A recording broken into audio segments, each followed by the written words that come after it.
Welcome everybody to the podcast on North American literature hosted by the Research Group Studies in American Literature and Culture from the University of Granada. Hello, my name is Ángel Funes Estevez and our guest today is Mercedes Moya Pulido, who has done an essay and research on the influence of the Scarlet Letter written by Nathaniel Hawthorne in Francis Scott Fitzgerald's book called The Great Gatsby, to her course of North American Literature for her third year of university.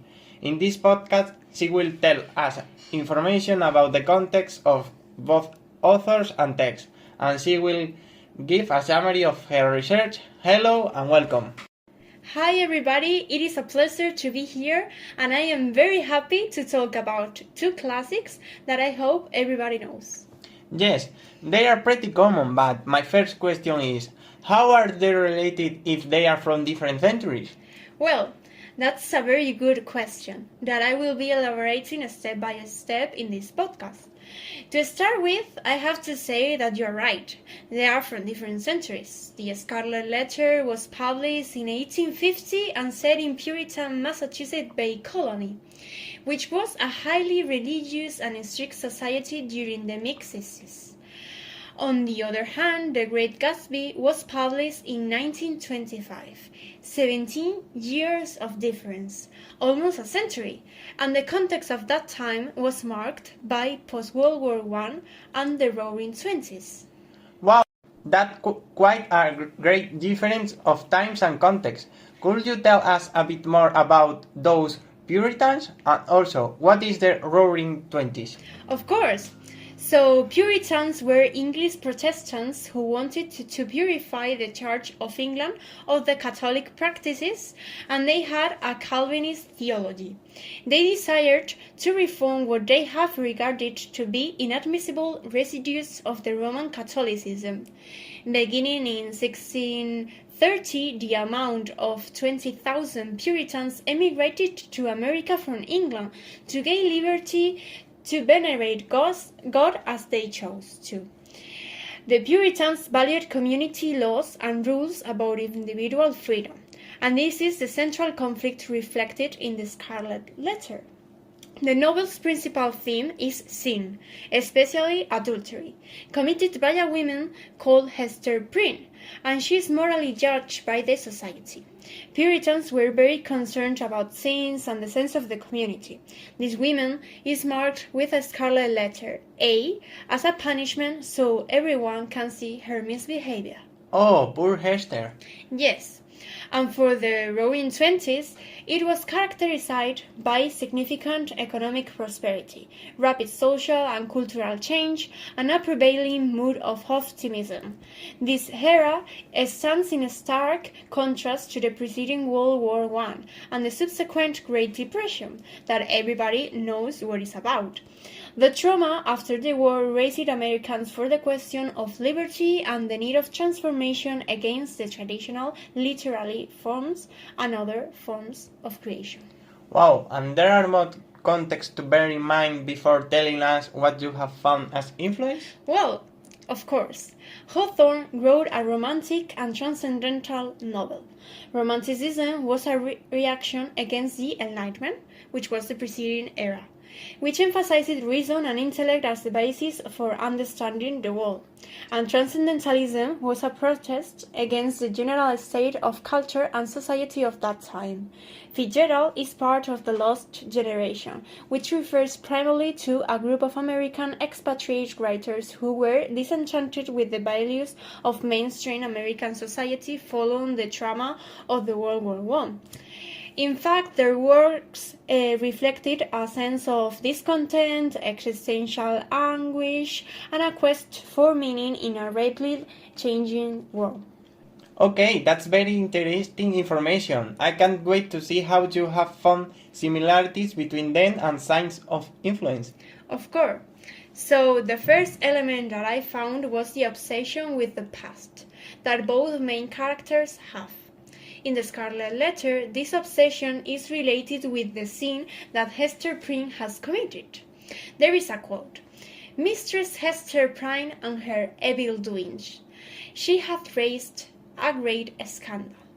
Well, that evil doings is the adultery in fact, and as a consequence of that, now she has given birth to a daughter. She's being judged by her past in many occasions, because she doesn't want to give any detail about who the father of the daughter is. The whole novel goes around the same question: who is the father? And this signals the obsession that all characters have with her past. This can be seen in Gatsby, whose past is questioned in all the parties that he makes. There, Nick, who is the narrator of the novel, keeps getting information about what could have been his past, what he could have studied, and to whom is he related. Nonetheless, this information is just part of the rumors of society, and neither of the information has truth in them. For example, we have a quote that is, "There's something funny about a fellow that I'll do a thing like that," or "He doesn't want any trouble with anybody," or "Who doesn't, I inquire? Gatsby, somebody told me they thought he killed a man once." Another character said, "I don't think it's so much that. It's more that he was a German spy during the war." So both authors use their main character, Hester and Gatsby, to deal with the same concern, the obsession, but just focusing on the past of the characters, to be judged in many different occasions. I really see your point. There must be too much gossiping from what you have said in the quotation of the book. Yes, that's my next focus. I thought that societal judgment or gossiping was really important in both novels. Hawthorne uses the judgment in public because Hester is exposed to the public in the marketplace to be judged. There is a quotation that says, "Good wives," said a hard-featured dame of 50. "I will tell ye a piece of my mind. It will be greatly for the public behoof if we women, being of mature age, and church member if in good repute, should have the handling of such malefactresses as this Hester Prynne. What think ye, gossips?" In addition to this social judgment, she is marked with a scarlet letter, as I previously said, so everybody can point her and talk about her adultery. On the other hand, Gatsby judged in the purchase that he makes, and he is questioned because of his past. He is the object of the hearsay or gossiping of everybody, and even the narrator, who will become his friend, wants to get more information about him. However, these speculations and social comments about other characters are also present in the novel. For example, "We heard it from 3 people, so it must be true." This technique of gossiping and judging creates expectations in the reader and narrative tension. I think that readers will keep reading until they find the real truth behind these gossipings and what characters are saying about themselves. I love it. Wow, gossiping is not just a thing done nowadays. It was done centuries ago. That's true. Society is moved by that. That's true. Then, what is another influence? Well, I explained before the Puritans, right? Yes. So I believe that there can be some signs of religion involved. Hawthorne's book is filled with Puritan elements, like, for example, this quote, "God, as a direct consequence of the sin which man thus punished, have given her a lovely child, whose place was on the same dishonored bosom, to connect her parent for ever with the race and descent of mortals, and to be but finally a blessed soul in heaven." The value described is the judgment of God and punishment to those believers who committed sin and did not repent. But in the case of Fitzgerald, I don't know what specific religion is, like Puritan, Catholic, I don't know. But he does mention the figure of God by talking about the past of Gatsby. And he said, "He was a son of God," a phrase which, if it means anything, means just that he must be about his father's business, the service of a past, vulgar, and meretricious beauty. So he invented just a sort of J. Gatsby. that a 17-year-old boy will be likely to invent, and to this conception he was faithfully to the end. In this quotation, we consider himself as a son of God, and it reminded me about the value of the election of the Puritans. Yes, that's true. The Puritans thought about being the elected of God. Exactly. So moving on, do you know what is the American dream? No? Can you tell me? Yes, it is the idea that all inhabitants of the United States of America should have equal opportunities of succeeding and having prosperity just by working hard or having initiative and determination. Okay, and did you find also that? Well, not exactly, but I think that I have found that they cannot fulfill that by any of the protagonists of the book. Oh, how is that? Well, in the case of Hester from the Scarlet Letter, she cannot fulfill that dream because she is condemned by the adultery committed. Her life is based on isolation and constant judgment by her neighbors, shown in the quotation of lonely as was Hester's situation. This isolation and loneliness, combined with the lack of obtaining that prosperity desired by the Americans, can be correlated with Gatsby. In his case, he has a rich position, money, power, he makes parties where everybody comes to, he's like super famous. However, he never attends that parties as he hasn't have any friend until he met Nick. The society in which he lives is so materialistic that it is impossible to fulfill that dream. I have a quotation also. I believe that on the first night I went to Gatsby's house, I was one of the few guests who had actually been invited.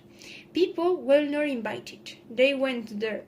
They got into automobiles which wore them out to Long Island, and somehow they ended up at Gatsby's door. Once they were introduced by someone who knew Gatsby, and after that they conducted themselves according to the rules of behavior associated with an amusement park. Sometimes they came and went without having met Gatsby at all, came for the party with a simplicity of heart that was its own ticket of admission. Well, that's also sad. Yes, but imagine that isolation is reflected in both books and it leads to death. I apologize for the spoiler if you haven't read this masterpiece. The only difference here is that Hester never dies, but Gatsby actually does. Hawthorne wrote, "The penalty therefore is death," while talking about the punishment that Hester could receive for her sin. However, this death never comes to her, and she was allowed to live her life, but with a scarlet letter always marked in her. On the other hand, Gatsby dies at the end of the novel, as a consequence of a crime that he did not commit. Look here, this is a Mr. Gatsby. Mr. Gatsby is dead. Oh, that is truly sad. Yes, sorry. But we are nearly finishing and I only got two more influences. The first is the figure of Son Eyes watching the characters, and it's a scene that occurs in the novel. The figures of the eyes of Dr. G.J. Eckleborg are blue and gigantic. Their retinas are 1 yard high. They look out of face, but instead from a pair of enormous yellow spectacles which pass over a non-existent nose. Evidently, some wild wag on an oculist sent them there to fatten his practice in the borough of Queens, and then sank down himself into eternal blindness, or forgot them and moved away. But his eyes, dimmed a little by many painless days under sun and rain, brought on over the sullen damping ground. Well, these eyes appear in many occasions through the whole novel, and it seems like if they were watching carefully what each citizen is doing, every person that works there or passes nearby is subject to scrutiny. This figure could could have been taken from Hawthorne when he wrote, but sometimes, once in many days, or perhaps in many months, she felt an human eye upon the ignominious brand that seemed to give a momentary relief, as if half of her agony were shared. The next instant, back it all rushed again, which is still a deeper throb of pain. For in that brief vernal she had seen anew. Had Hester seen alone? These human eyes are like the eyes of the Dr. T.J. Ecklerbrook. They are used to spy and observe closely where they go, or to judge in each case what citizens or Hester do. Wow, so creepy. Yeah, haha. And I finally have the market figure in both tests. Hester is the market figure in the scarlet letter because she is marked literally with a scarlet letter A. This distinguishes her from the rest of the society and makes her more remarkable than the rest. She is signaled from the rest because of that. With that symbol on her bosom, she is judged at any occasion. And the Great Gatsby, because his real name was not Gatsby, as a surprise to everybody. He was James Guts. He used this name so he can be recalled and to be the object of talking of the society. He is distinguished by that name, and it is a symbol of his power. Wow, I didn't expect that it wasn't his real name. Unbelievable. Yeah. Well, so we have run out of time. Thank you very, very much for everything that we have learned today with your research. I hope you continue discovering these similarities. Thank you so much for inviting me, and it has been a pleasure. See you everybody, and thanks for listening. Bye.